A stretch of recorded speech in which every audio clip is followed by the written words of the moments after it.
जय हिंद दोस्तों। आज हम बात करने वाले हैं संधि की। और संधि को ऐसी बात करेंगे कि आप शायद ही है कि दोबारा आपको वीडियो देखना पड़े, ऐसा हम समझाएंगे। तो हम संधि के बारे में बहुत ही अच्छी ट्रिक लाए हैं जिससे आप सभी संधियों को समझ पाएंगे बहुत आसान तरीके से।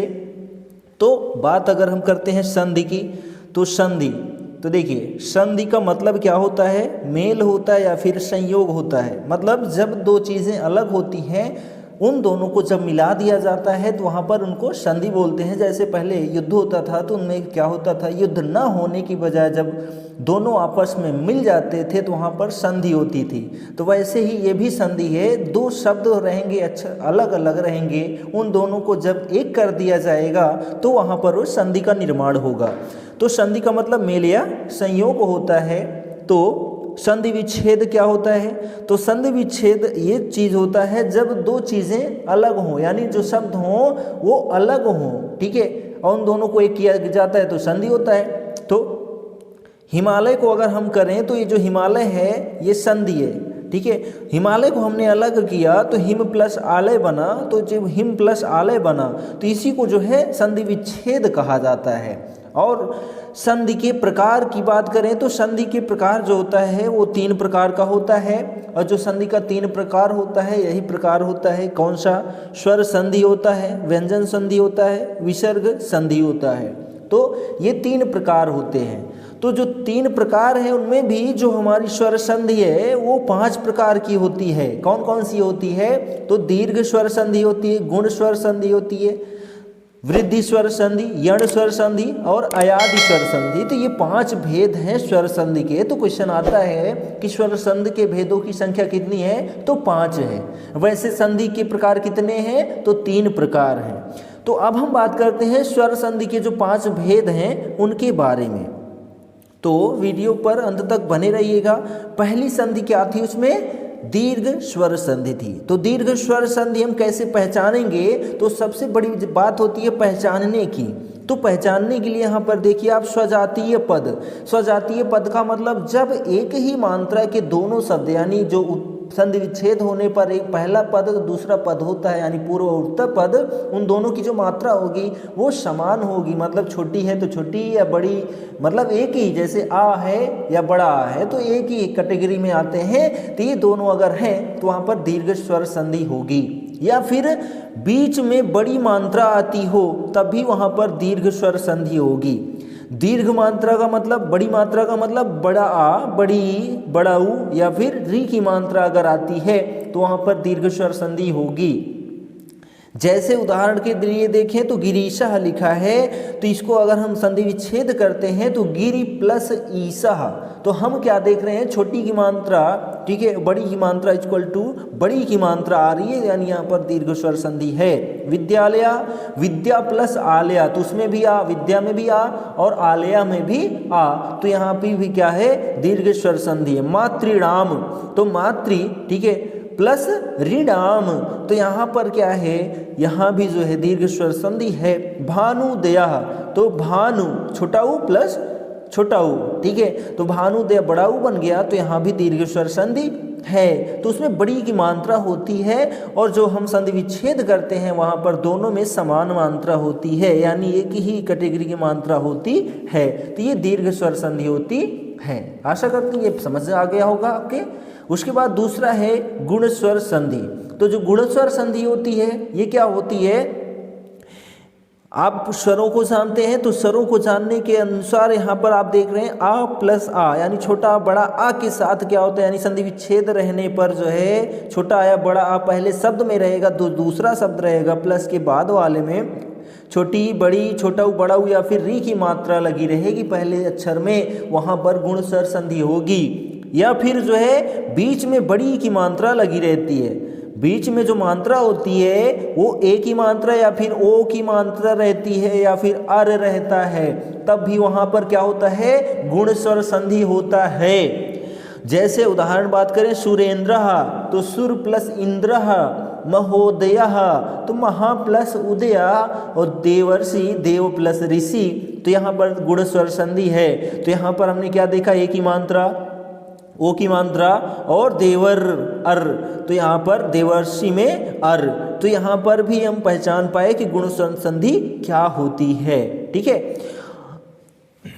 संधि विच्छेद होने पर ये चीज हम पहचान सकते हैं। नहीं तो अगर शब्द जुड़ा है यानी संधि के रूप में है तो हम ए और ओ की या अर की मात्रा पहचान कर जो है गुण स्वर संधि पहचान सकते हैं। उसके बाद देखिए तीसरा है वृद्धि स्वर संधि।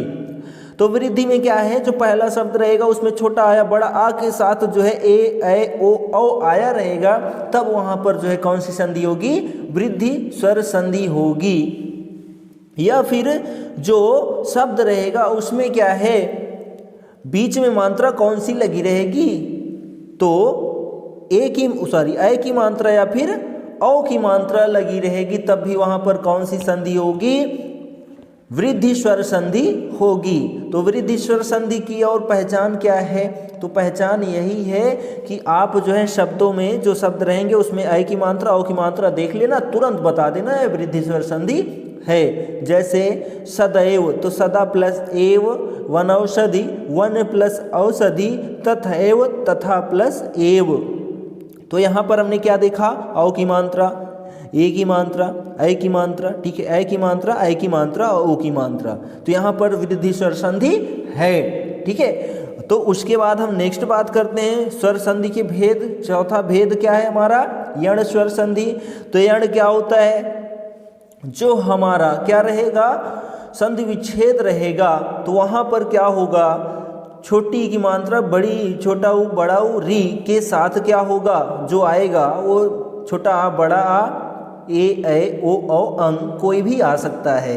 तो यानी यण स्वर संधि जब संधि विच्छेद रहेगा तो पहले में ये आएगा मात्रा और दूसरे में ये आएगा, तो वहाँ यण स्वर संधि होगी। या फिर जो है क्या होगा, जो शब्द रहेंगे उसमें या व रा के पहले आधा अक्षर आया रहेगा यानी कि जो यण स्वर संधि होगी वहां पर क्या होगा, जो शब्द रहेंगे उसके आगे आधा अक्षर आया रहेगा या व रा के पहले, तब भी हमारा यण स्वर संधि होगा। जैसे अत्याचार आप देख रहे हैं, तो अत्याचार, तो या में क्या है, आधा ता आया है, यानी यहाँ पर यण स्वर संधि अत्यंत, यहाँ भी स्वागत, पित्र आज्ञा, मनुअंतर। ठीक है, अति प्लस आचार, अति प्लस अंत, सु प्लस आगत, पितृ प्लस आज्ञा, मनु प्लस अंतर। तो यहाँ पर यण स्वर संधि है, क्यों, क्योंकि यहाँ पर जो दूसरा अक्षर आया है वो या व रा आया है और उसके पहले आधा अक्षर आया है, जिस वजह से यहाँ यण स्वर संधि है। ठीक है, अब नेक्स्ट हम बात करते हैं स्वर संधि के पांचवें और आखिरी भेद की। तो यहाँ पर अयादि स्वर संधि होती है। तो अयादि में खासियत क्या होती है, जब संधि विच्छेद रहेगा तो ए ऐ ओ औ के साथ जो दूसरा पद होगा आ ई उ आया रहेगा, वहाँ अयादि स्वर संधि होगी। या फिर शब्द का दूसरा अक्षर जो होता है या वा होता है, यानी जो अयादि स्वर संधि होती है उसका जो शब्द रहेगा उसमें दूसरा अक्षर या रहेगा या तो वा रहेगा, वहाँ भी अयादि स्वर संधि होगी। या फिर अधिकतर 3 अक्षर के शब्द जो होते हैं वो अयादि स्वर संधि होते हैं, और जो 3 अक्षर का शब्द होगा उसमें दूसरा अक्षर या हुआ रहेगा, तभी वो वहां पर अयादि स्वर संधि होगी, अन्यथा नहीं होगी। जैसे हम उदाहरण बात करें, पवित्र, तो पो प्लस इत्र, गायन, गय प्लस अन, नायक, नय प्लस अक, और यहाँ पर नयन, ने प्लस अन, विनायक, वी प्लस नायक। ठीक है, तो यहाँ पर क्या है, अयादि स्वर संधि है, क्यों, क्योंकि यहाँ पर वा या। ठीक है, तो यहाँ पर अयादि स्वर संधि है क्योंकि दूसरा अक्षर या है, वा है, और अधिकतर 3 अक्षर का है। ठीक है, तो यहाँ पर अयादि स्वर संधि है। ठीक, हम नेक्स्ट अब बात करते हैं, ये तो स्वर संधि के 5 भेद थे। अब बात आती है व्यंजन संधि की। तो व्यंजन संधि क्या होती है, तो व्यंजन संधि बड़ी कठिनाई होती है समझने में, लेकिन आप समझिए, आप समझ पाएंगे। तो देखिए, व्यंजन संधि को संस्कृत में हल संधि भी कहा जाता है, क्योंकि प्रश्न जो है पूछा जाता है व्यंजन संधि को और कौन सी संधि के नाम से जाना जाता है, तो हल संधि। ठीक है, उसके बाद देखिए इसको पहचानेंगे कैसे, अधिकतर दूसरा अक्षर क्या होता है, ग जड़ा द ब, ठीक है, ग जड़ा द ब, ठीक है। तो जो शब्द होता है उसमें जो दूसरा अक्षर होता है ना, उसमें ग जड़ा द ब ये अक्षर हो सकते हैं, ठीक है, ज़्यादा मात्रा में, तो वहाँ पर व्यंजन संधि होगी। या फिर संधि विच्छेद जब हम करेंगे तो जैसे हमने सन्मार्ग का संधि विच्छेद किया तो क्या आया, सत प्लस मार्ग। तो सत प्लस मार्ग में आप क्या देख रहे हैं कि जो सत है उसमें हलंत लगा है, तो हलंत लगा है तो इस वजह से यहाँ पर व्यंजन संधि है, क्योंकि जो व्यंजन संधि होती है उसके पहले अक्षर में यानी पहला जो शब्द होता है उसके आखिरी में हलंत लगा रहता है, वहाँ व्यंजन संधि होती है। या फिर जो व्यंजन संधि होती है उसमें पहला जो प्रथम पद होता है उसमें उपसर्ग रहता है, यानी ज़्यादा मात्रा में आप उपसर्ग देखेंगे व्यंजन संधि के जो प्रथम पद होता है, ठीक है। तो ये क्या है, आप अगर संधि विच्छेद में है तो बेटर है, संधि विच्छेद में नहीं है तो कुछ क्लू आपको बताएंगे कि हम संधि विच्छेद यानी व्यंजन संधि हैं, जैसे गजड़ा दब ये याद करेंगे आप, और उसके बाद जो है अधिकतर जो प्रथम पद होगा उसमें वो उपसर्ग लगा रहेगा, तब वहाँ पर जो है कौन सी संधि होगी, व्यंजन संधि होगी। उदाहरण के जरिए हम समझ पाएंगे, क्या समझ पाएंगे कि दिगंबर लिखा है तो इसको हम अगर तोड़ते हैं संधि विच्छेद करते हैं तो दिक प्लस अंबर होगा, जहाँ हलंत हो जाएगा का के ऊपर। उद्घाटन है तो उत प्लस घाटन, उच्चारण है तो उत प्लस चारण, परिच्छेद है तो परित धन छेद, उल्लेख है तो उत प्लस लेख, और सज्जन है तो सत प्लस जन। तो हर एक शब्द में जो है प्रथम पद जो है ना उसमें हलंत लगा है, ठीक है, तो हलंत लगा है तो ये व्यंजन संधि है, ठीक है। और इसमें आप क्या देख रहे हैं, गजड़दब जो आया है, आप इसमें गा देख रहे हैं, दा देख रहे हैं, ठीक है, और जा देख रहे हैं, ठीक है, यानी अधिकतर जो शब्द होते हैं ना वो उसमें गजड़दब लगा रहता है, तो वहाँ पर जो है व्यंजन संधि होती है, ठीक है। तो व्यंजन संधि जो है आप आशा करते हैं आप समझ गए होंगे, और कुछ नियम इसके होते हैं, अलग होते हैं, लेकिन इतने नियम में आप 80 से 90% समझ पाएंगे कि व्यंजन संधि ही है, ठीक है। उसके बाद हम आखिरी संधि, तीसरी संधि जो होती है वो होती है विसर्ग संधि। तो विसर्ग संधि क्या होती है, विसर्ग का मतलब ही होता है आहा की मात्रा, जो हम लोग आहा पढ़ते हैं अंग आहा के बाद, ठीक है, उसको जो है विसर्ग संधि बोलते हैं, ठीक है।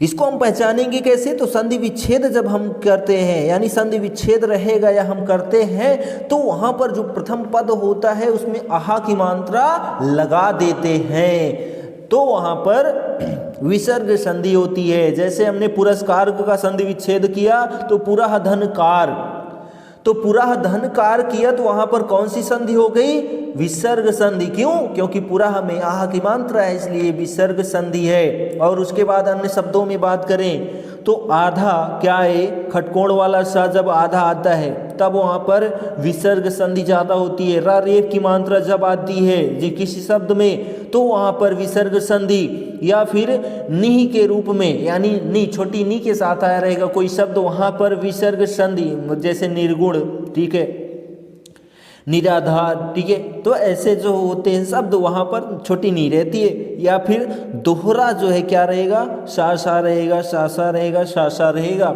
ठीक है, यानी ऐसे भी शब्द अगर कहीं पर आपको दिखते हैं तो वहाँ पर आप आंख मूंद कर जो है विसर्ग संधि लगा देना है, ठीक है। और जो अधिकतर शब्द होंगे उसमें खटकोण वाला सा आधा रहेगा या रारेप की मात्रा लगी रहेगी, या संधि विच्छेद के रूप में रहेगा तो उसमें आहा की मात्रा लगी रहेगी, तो हमारी विसर्ग संधि है, इसमें हम कोई संदेह नहीं कर सकते हैं। उदाहरण के लिए देखें तो नीरस लिखा है तो निह प्लस रस होगा, निराधार लिखा है तो निह प्लस आधार होगा, निर्गुण लिखा है तो निह प्लस गुण होगा, मनोहर लिखा है तो मनः प्लस हर होगा, निष्पाप लिखा है तो निधन पाप होगा, और निस्सार लिखा है तो निधन सार होगा, और निश्चल लिखा है तो नित प्लस छल होगा, ठीक है। तो यहाँ पर क्या है, विसर्ग संधि है। क्यों है, क्योंकि इसमें जो दूसरा पहले शब्द का अंतिम वर्ण अक्षर है वहाँ पर आहा की मात्रा लग रही है, इस वजह से यहाँ पर जो है विसर्ग संधि है। ठीक है, नि प्लस छल। तो यहाँ हमने क्या देखा, डबल सा है इसलिए वो विसर्ग संधि है। ठीक है, और यहाँ पर बहुत सारे शब्द जो सा के रूप में होते हैं, सपेरे वाले, सीटी वाले या सलजम वाले या खटकोण वाले जो भी हो, ठीक है, ये सब क्या होते हैं, आधे आकर किसी और शब्द के साथ जुड़े रहते हैं, वहाँ पर विसर्ग संधि होती है। और जो होता है यहाँ पर जो दूसरा अक्षर होता है, शब्द होता है, वो पूर्ण अर्थ को दिखाता है, मतलब वो पूरा अपने में पूरा ही होता है, उसके सामने कोई दूसरा उपसर्ग या फिर कोई भी शब्द अक्षर लग कर उसका जो अर्थ होता है वो बड़ा कर देता है या छोटा कर देता है या कुछ भी कर देता है, वहाँ भी विसर्ग संधि होती है। जैसे यहाँ पर रस, धार, गुण, हर, पाप, सार, छल आप देख रहे हैं, तो यहाँ पर विसर्ग संधि है। ठीक है, तो ये सारी संधियां थी जो आप समझ गए होंगे हमारे इस छोटे से वीडियो के थ्रू। तो आशा करते हैं आप हमारी द्वारा बताए गए संधियों को आप समझ गए होंगे। अगर समझ गए होंगे तो प्लीज़ लाइक, शेयर, सब्सक्राइब करना ना भूलें। हम मिलेंगे नेक्स्ट वीडियो में थोड़ा अच्छे टॉपिक लेकर जो आपकी समझ में आ जाए कम समय में, वही। तो तब तक के लिए जय हिंद।